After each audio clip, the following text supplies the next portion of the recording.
mars, 5e semaine de Carême. J'en suis sûr, je verrai la bonté du Seigneur sur la terre des vivants. Attends le Seigneur, sois fort et garde courage, attends le Seigneur. C'est l'antienne d'ouverture qui est dans l'espérance. La première lecture du livre des Nombres, chapitre 21, versets 4 à 9, le psaume 101. Seigneur, entends ma prière, que mon cri parvienne jusqu'à toi.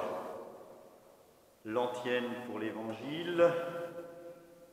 Fils de l'homme élevé sur la croix, attire à toi les hommes. Évangile de Jésus-Christ selon saint Jean, chapitre 8, versets 21 à 30.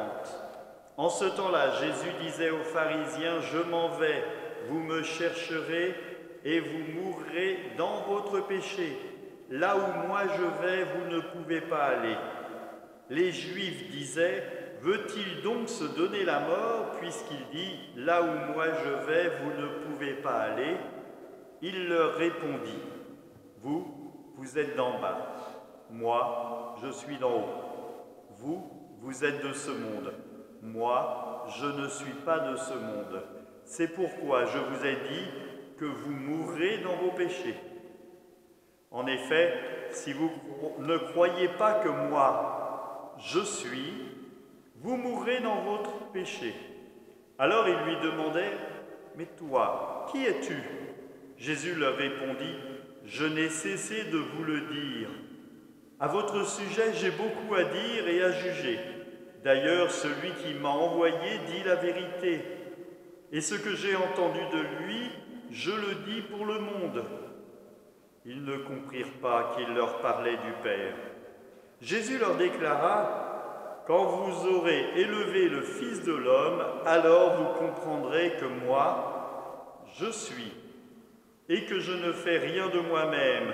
Ce que je dis là, je le dis comme mon Père me l'a enseigné. Celui qui m'a envoyé est à moi. Il ne m'a pas laissé seul, parce que je fais toujours ce qui lui est agréable. » Sur ces paroles de Jésus, beaucoup crurent en lui. Acclamons la parole de Dieu, louange à toi, Seigneur Jésus.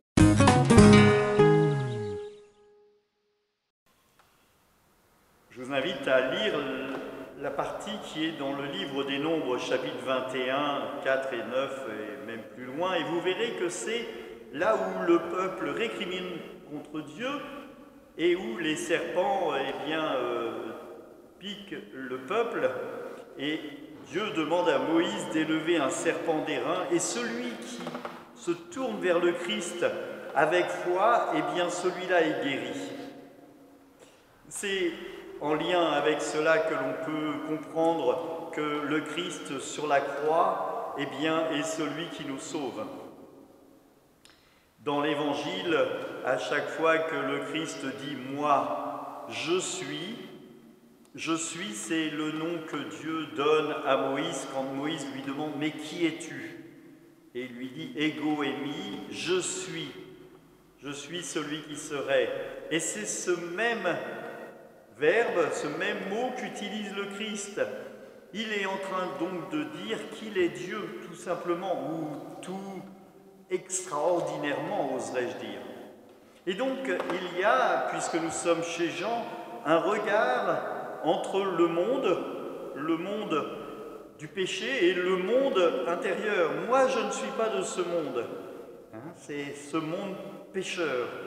Et donc le Christ invite les gens à se détourner du péché et à regarder qui il est au plus profond de leur cœur. Et il le dit, quand vous verrez élever le Fils de l'homme, alors vous comprendrez que moi je suis Dieu, celui qui est sur la croix est vraiment Dieu. Il s'est donné pleinement pour les hommes. C'est tous ces textes du livre des Nombres, de l'antienne que j'ai lu tout à l'heure, du psaume « Seigneur, entends ma prière quand mon cri parvienne jusqu'à toi » sont des cris et des paroles d'espérance. Il nous faut garder confiance. Prenons confiance dans le Seigneur, posons en lui tout notre peurs, toutes nos craintes, afin de nous relever et de continuer de vivre. Que cette épreuve du confinement soit pour chacun quelque chose que l'on puisse déposer au Seigneur afin de ne pas craindre. Mettons notre confiance dans le Seigneur, il est pour nous celui qui nous sauve. Je vous invite donc tous à rester chez vous, à être de plus en plus prudents. Ne sortez qu'une fois, peut-être tous les 2 jours. Que Dieu Tout-Puissant vous bénisse, Père, Fils et Saint-Esprit. Allez, dans la paix du Christ, nous rendons grâce à Dieu.